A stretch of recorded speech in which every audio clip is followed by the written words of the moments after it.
Shalom, selamat datang di Novel Indonesia. Assalamualaikum warahmatullahi wabarakatuh. Hai sahabat Rahman, apa kabar kalian semuanya? Semoga kalian baik-baik saja. Untuk teman pekerja yang jauh perantau dalam negeri atau di luar negeri, yang jauh dari keluarganya seperti admin, semoga kalian semuanya dilindungi dan diselamatkan dalam pekerjaan masing-masing. Dan untuk sahabatku yang bersama keluarganya, semoga kalian sehat selalu dalam lindungannya. Amin. Episode 207, kisah seorang cleaning service yang ternyata anak orang kaya. Luna, ini adalah Tuan Boy, cepat bangkit dan tuangkan teh untuk Tuan Boy, kata Rina sambil membawa pria paruh baya itu masuk ke dalam ruang tamu. Pria paruh baya itu bernama Boy, seorang bos perusahaan konstruksi. Dalam 2 tahun terakhir, dia menjadi orang kaya, melakukan beberapa proyek, dan menghasilkan banyak uang. Dia memiliki sedikit ketenaran. Tidak perlu, aku tidak haus. Boy melihat Luna, matanya langsung bersinar. Sebelumnya ketika Rina menunjukkan foto Luna, dia sudah sangat terkejut. Tidak disangka walaupun Luna telah menikah dan melahirkan seorang anak, juga masih sangat cantik, kulitnya dirawat seperti gadis yang berusia 18 tahun, sangat mulus. Luna mengamati Boy sebentar, dia bahkan sulit untuk menyapanya. Jangankan Boy sudah sangat tua, walaupun Boy masih muda, dan sebelum dia bercerai dengan Rahman, dia tidak akan memiliki hubungan apapun dengannya. Luna, mengapa kamu begitu tidak sopan? Rina berkata dengan sedikit tidak senang. Tuan Boy, maaf, putriku sedikit pemalu, kalau tidak kalian mengobrol terlebih dahulu. Rina berkata sambil tersenyum kepada Boy. Pada saat Rina melayani Boy, dia menoleh lalu memandang Rahman dengan tatapan menghina. Dia ingin melihat kapan Rahman akan berinisiatif untuk pergi. Melihat Rina langsung tidak menganggap keberadaannya, Rahman sangat marah. Jika bukan karena Luna, dia sudah akan meluapkan emosinya. Tuan Boy, benarkan? Aku dengar kamu memiliki niat untuk mengambil istriku. Rahman berwajah suram, lalu melihat Boy seperti sedang tersenyum. Kamu adalah... Boy melihat ke arah Rahman, lalu bertanya dengan mengerutkan kening. Siapa aku tidak penting, kamu hanya perlu tahu bahwa Luna adalah istriku. Rahman berkata dengan datar. Oh, jawab Boy, dengan tatapan menghina di matanya. Rahman adalah suaminya Luna, tetapi Rina masih memperkenalkan Luna kepadanya. Bahkan jika dia adalah orang bodoh, juga tahu bahwa Rahman pasti adalah seorang pecundang yang bahkan diremehkan oleh istri dan ibu mertuanya sendiri. Pria yang seperti ini, memiliki hak apa untuk memiliki wanita cantik seperti Luna? Tuan Boy, abaikan dia saja, putriku akan segera bercerai dengannya, kata Rina. Ibu, jika kamu sembarangan bicara lagi maka aku akan pergi. Kapan aku bilang ingin bercerai dengan Rahman? Luna sudah benar-benar marah. Bahkan jika dia bercerai dengan Rahman, dia juga tidak akan setuju bersama dengan Boy. Selain itu, Rahman saat ini berada di sampingnya.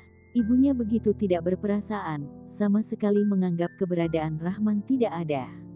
Rina tidak mengetahui identitas Rahman, tetapi dia sendiri mengetahuinya.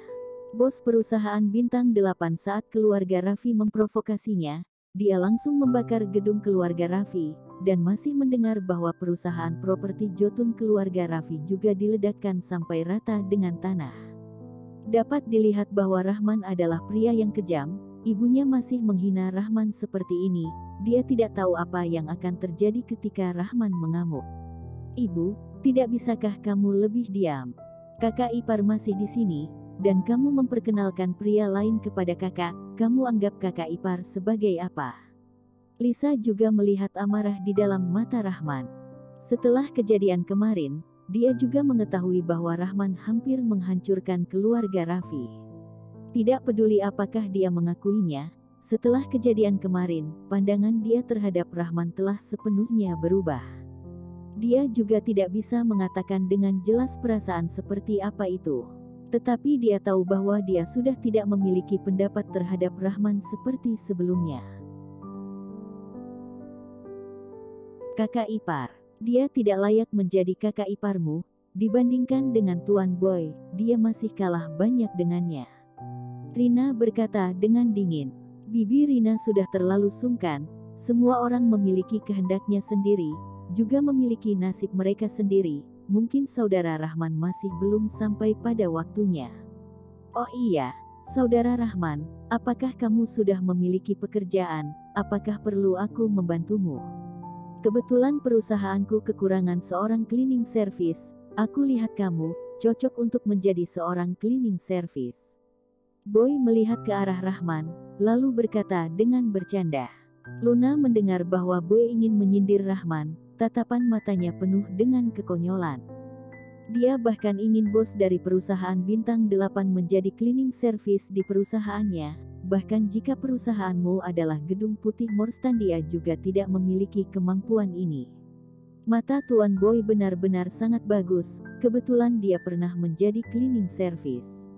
Rina berkata dengan terkejut, wah, saudara Rahman benar-benar seorang cleaning service.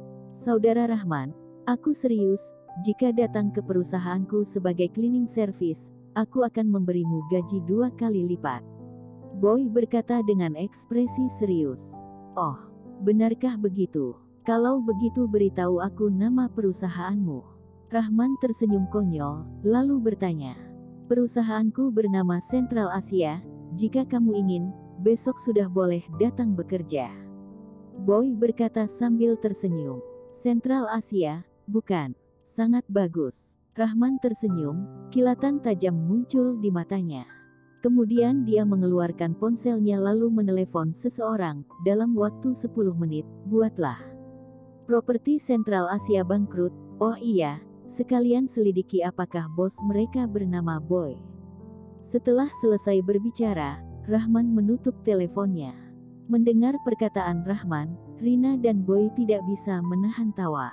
Mata Luna sedikit menyipit, di dalam hatinya merasa simpati kepada Boy. Perusahaan Boy hanya memiliki aset 400-600 miliar saja. Di dalam mata Rahman hanyalah seperti seekor semut.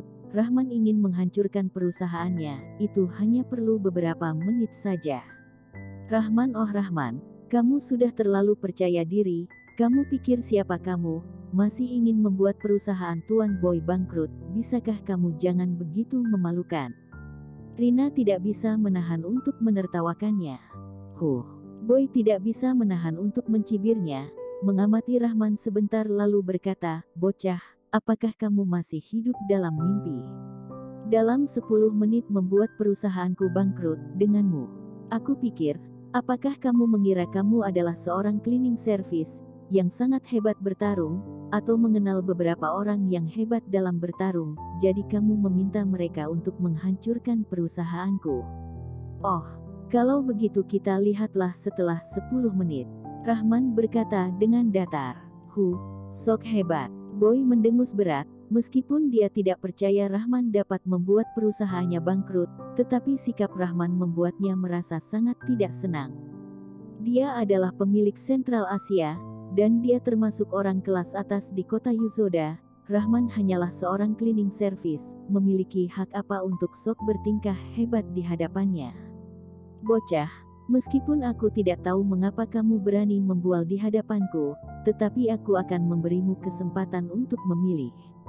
Pertama, kamu berlutut dan meminta maaf padaku, atau tidak aku akan membuatmu menjadi orang cacat, kamu pilihlah. Boy mendengus dingin, lalu menambahkan, aku juga akan memberimu waktu 10 menit, kamu pikirkanlah dengan baik. Ketika dia berbicara, dia mengeluarkan sebatang rokok, lalu bersandar di sofa dan mulai merokok. Pada saat ini, dia sama sekali tidak seperti berada di rumah orang lain, dia seperti berada di rumahnya sendiri. Rahman tersenyum datar, lalu mengeluarkan sebatang rokok dan bersandar di sofa juga untuk menunggu waktu. Setelah melihat Rahman hanya mengisap rokok biasa, keraguan di dalam hati Boy akhirnya sepenuhnya hilang. Waktu berlalu dengan cepat, setelah mereka berdua selesai mengisap rokok kedua, waktu 10 menit akhirnya telah tiba sesuai yang diperkirakan.